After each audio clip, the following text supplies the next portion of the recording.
Angilele ngiyacabanga ngithi ake ngikhulume njengomuntu omdala.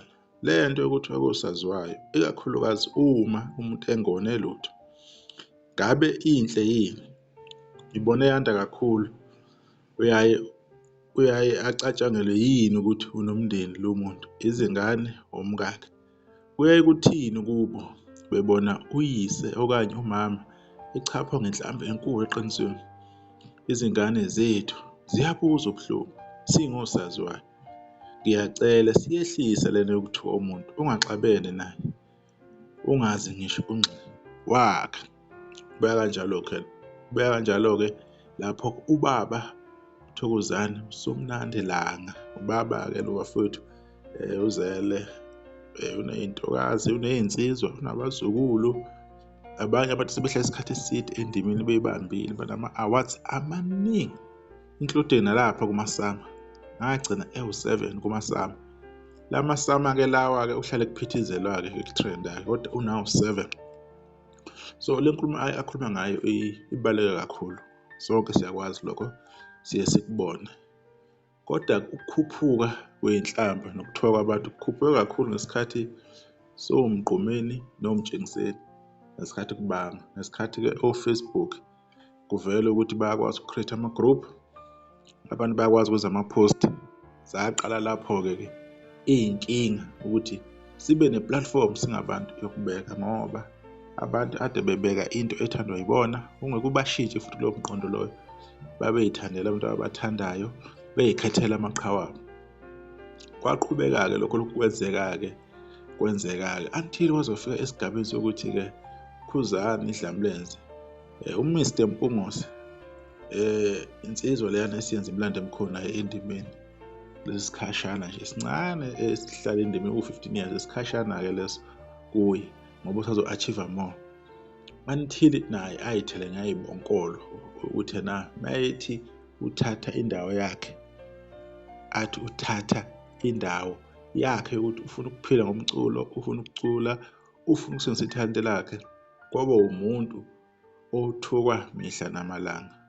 Ngixolise nje ukuthi ngimixe lezi zinto lezi, ukuthi ngifuna ukukhombisa ukuthi le nto isebenza kanjani. Ekuthukweni kwakhe kwakungaveli ukuthi yini athukelwa yona, inkinga ikuphi.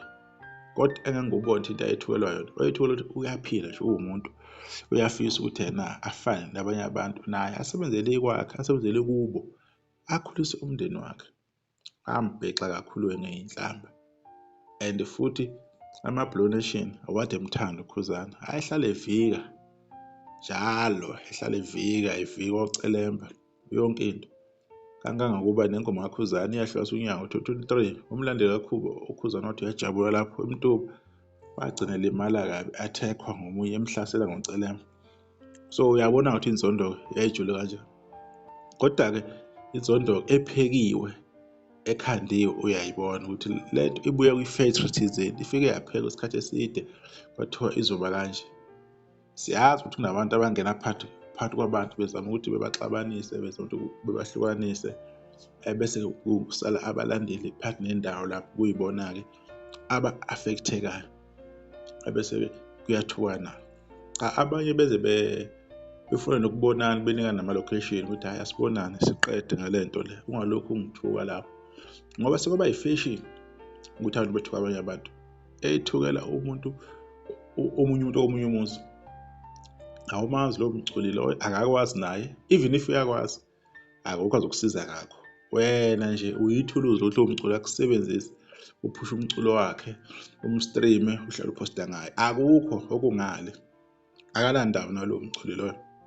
Unempilo yakhe, unomndeni wakhe, uney'hlobo akhathazeka ngazo. Wena as umlandeli, you are just disposable. Uyabona? Uyi-end product. Wena umsiza ekuthenini akhuphuka aye phezulu.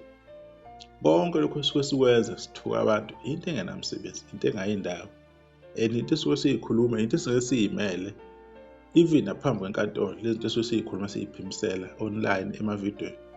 Suke sikhuluma nje ngoba phela siphethwe uthando labantu esingazi ukuthi bona boba proud yini ngendlela esuke sikhuluma ngayo emagabheni abo. Abakuthandi lokho. Baningi sekuze kwayi-culture-ke vele. into yokuthuka abantu. Kodwa ithema siyenziwa abanye abantu baqala abantu bafuna ukukukhuza lokho, kodwa kade bengenandaba uma kwenziwa komunye umuntu. If abaculi babeyibona ukuthi yenzeka, kumele bonke ngasolinye bekukhuze ukuthi cha asihambisani nakho, bengalindi ukuze kuthukeke bona ebese bekhani bebona ukuthi hawu lento yokuthuka umuntu iyabheda, ubani mdala, ubani ukhulile, ubani wenzeni. Yinto okumele ikhahlelwe because surely uyazi nawe ukuthi empilweni into bengakafiki kuwe iyeza. So kodwa kugcina usuku inkulumo kaBaba Langa-ke iyaphila, inobuntu, ukhuluma iqiniso elikhulu. Kumele ngampela lento le siphume kuyo, sikhulise umculo wethu, si-stream-e amaciko akithi, bakhe imizi, begane abaganayo, bagane abaganayo. Iy'ngane y'khule zibe nempilo engcono ngokuthi bayacula and siyabasapota. Umculo usuhamba online-ke lapho seyishayana khona. Yilokho nje kumele sikwenze. Inhlamba yethu akube uku-stream-a kuphela, singathuki abantu abaculayo. Lokho akukho right, bheda kakhulu. Nisakahle sizodibana okuzayo, sesizokwenza enye ividiyo khona la kwi-Indlu Fire Soweto TV. Ngiyabonga.